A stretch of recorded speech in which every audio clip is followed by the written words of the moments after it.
السلام علیکم دوستو، روزوں سے ایک دن پہلے زلزلہ آیا اور ہم سب گھروں سے باہر نکلے اور بس پھر واپس چلے گئے اور ہمیں یاد بھی نہیں کہ زلزلہ آیا تھا کہ نہیں آیا تھا۔ زلزلہ کیوں آیا تھا؟ یہ عذاب کیوں آیا تھا؟ اب اپریل شروع ہو چکا ہے، بارشوں کا موسم ابھی تک چل رہا ہے، مونسون سے پہلے مونسون آ چکا ہے، فصلیں تباہ ہو رہی ہیں، عذاب پہ عذاب آ رہا ہے۔ تو یہ کیا وجہ ہے؟ اس کی کیا ریزنز ہیں؟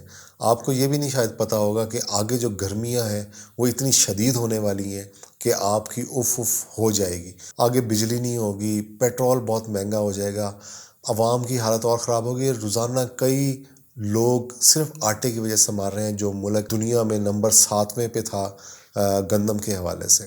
اب یہ عذاب اتنے کیوں ہم پہ آ رہے ہیں؟ اس کی وجہ کیا ہے؟ ایک چھوٹی سی مثال دوں گا صرف، کہ میری ملازمہ پچھلے دنوں میرے پاس آئی، اس نے کہا صاحب اپنا آئی ڈی کارڈ نمبر دے دیں، میں نے تھیلے لینے آٹے کے۔ میں نے کہا ضرور، چلے میں ایلیجیبلٹی اپنی چیک کر لیتا ہوں، کہ میں اس کیٹیگری میں فال نہیں کرتا۔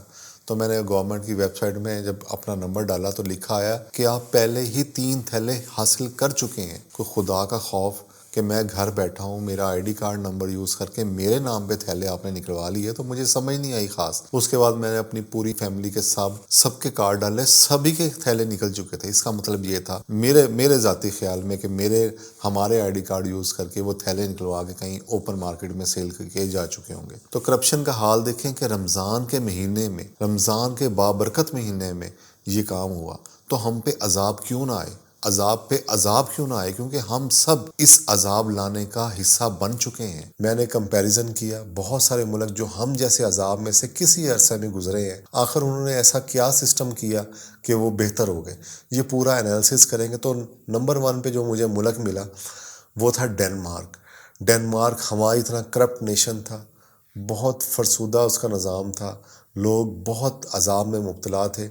تو انہوں نے کیا کیا؟ انہوں نے نمبر 1 پہ جوڈیشل سسٹم بہتر کیا، صرف جوڈیشل سسٹم، اور ان کا کوئی کوالٹی نہیں تھی۔ انہوں نے اپنے نظام انصاف کو بہتر کیا، اس میں ٹرانسپیرنسی لائے، اور آج وہ دنیا کے بیسٹ کنٹریز میں سے ایک کنٹریز مانا جاتا ہے۔ نمبر 2 پہ ہے سویڈن۔ سویڈن نے اپنے لا اینڈ جسٹس سسٹم میں بہت زیادہ تبدیلیاں کیں، ان کو انہینس کیا، ان کو ٹرانسپیرنٹ بنایا، ان کو کورٹس کو ایفیشینٹ بنایا، ان کو کنٹریبیوٹ کیا کہ فیئر اینڈ لیگل سسٹم جو ہے وہ فیئر ہو، تاکہ لوگوں کو سستا اور اچھا انصاف مہیا ہو سکے۔ اور آج سویڈن آپ دیکھ لیں کہ دنیا کی ابھرتی ہوئی قوموں میں سے ایک قوم بن چکی ہے۔ ایک اور کنٹری ہے فن لینڈ۔ فن لینڈ جو ہے اس نے اپنے جو جوڈیشری سسٹم ہے اس میں بہت زیادہ فنڈ لگائے، اس کو ٹرانسپیرنٹ بنایا، ان کو ہائی لیول پہ ان کے اپنے سسٹم کو بہتر کیا، اس میں بہت زیادہ پیسہ انویسٹ کیا، کیونکہ ان کو پتا تھا کہ اگر لیگل سسٹم بہتر ہو جاتا ہے تو باقی سب سسٹم بہتر ہو جاتے ہیں۔ نیکسٹ ملک ہے ناروے۔ ناروے نے اپنے جوڈیشل سسٹم کو ٹرانسپیرنٹ بنایا، ویریس جو میئرز ہیں وہ امپلیمنٹ کیے تاکہ جوڈیشل سسٹم بہتر ہو سکے۔ یہ سارے میں میئرمنٹ جو انہوں نے لیے ہیں وہ میں آگے بتاؤں گا، لیکن میں صرف آپ کو ابھی کنٹریز بتا رہا ہوں کہ انہوں نے کیسے ان مسائل سے یہ نکلے۔ اس کے علاوہ جرمنی ہے، کینیڈا ہے، نیوزی لینڈ ہے، یہ کسی ٹائم میں بہت کرپٹ تھے، لیکن وقت کے ساتھ جو ان کی ترقی کا راز ہے وہ ایک ہی چیز ہے، وہ ہے جوڈیشری۔ انہوں نے اپنے لیگل سسٹم کو بہتر کیا۔ آخر انہوں نے کیا ماڈل اڈاپٹ کیے وہ دیکھتے ہیں۔ نمبر 1 پہ ہے جوڈیشل انڈیپینڈنس۔ انہوں نے اپنے ججز ہیں ان کو اتنی پاور دے دی، اور ان کی جو پاورز ہیں اپنے جو ممبرز ہیں جو لیجسلیٹو ہیں ان سے علیحدہ کر دیا۔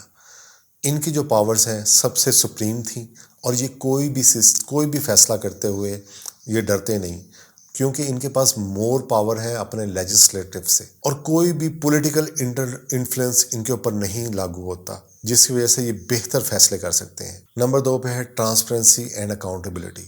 انہوں نے جوڈیشل پروسیس کو بہت زیادہ ٹرانسپیرنٹ کر دیا، اور کورٹ کی جو ڈیسیژنس ہیں، جو پروسیڈنگس ہیں، ان کو پبلکلی ایزلی ایکسیسیبل بنا دیا، اور تاکہ پبلک کا جو ٹرسٹ ان پہ بلڈ ہو سکے۔ انہوں نے انڈیپینڈنٹ جوڈیشل کونسل بنائی اور اوورسائٹس باڈی بنائی، جو انشور کرتی ہیں کہ ججز اور کورٹس جو بھی فیصلے کرتے ہیں وہ اپنے فیصلوں کے رسپانسیبل ہوں۔ میرٹ بیس اپوائنٹمنٹ، انہوں نے ججز کی سلیکشن کو ان کی کوالیفیکیشن، ان کے ایکسپیرینس، ان کی انٹیگریٹی کے بیس پہ انہیں لگایا، رادر دین کہ وہ کسی پولیٹیکل ایفیلیشن میں ہوں، رادر دین کہ وہ کسی پرسنل کلیکشن میں ہوں۔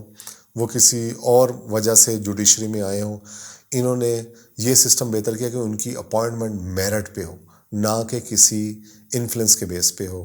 ایجوکیشن اینڈ ٹریننگ، انہوں نے ججز کی پرسنل اور پروفیشنل ڈیولپمنٹ پہ کافی زیادہ خرچ کیا اور انہیں کافی اپرچونٹی دی، اور تاکہ اس چیز کو میک شور کیا کہ ان کے پاس اتنا نالج ہو اور اتنی سکلز ہوں تاکہ وہ اپنی جو ڈیوٹیز ہیں ان کو افیکٹولی اور فیئرلی ادا کر سکیں۔ ریسورسز اینڈ فنڈنگ، انہوں نے میک شور کیا کہ جو جوڈیشل سسٹم ہے اس کے پاس سفیشینٹ ریسورسز، بہترین فنڈنگ اور انفراسٹرکچر ہو، تاکہ انہیں کسی بھی طرح کا کوئی مسئلہ کہیں پہ یہ رکاوٹ نہ آئے اور یہ اپنا عمل سموتھلی جاری رکھ سکیں۔ اب بات آتی ہے پبلک ٹرسٹ اینڈ کانفیڈنس۔ یہ سب کچھ ہونے کے باوجود بھی اگر پبلک کو اپنی جوڈیشری پہ کانفیڈنس ختم ہو جائے تو وہ سسٹم آف لا کام نہیں کرتا۔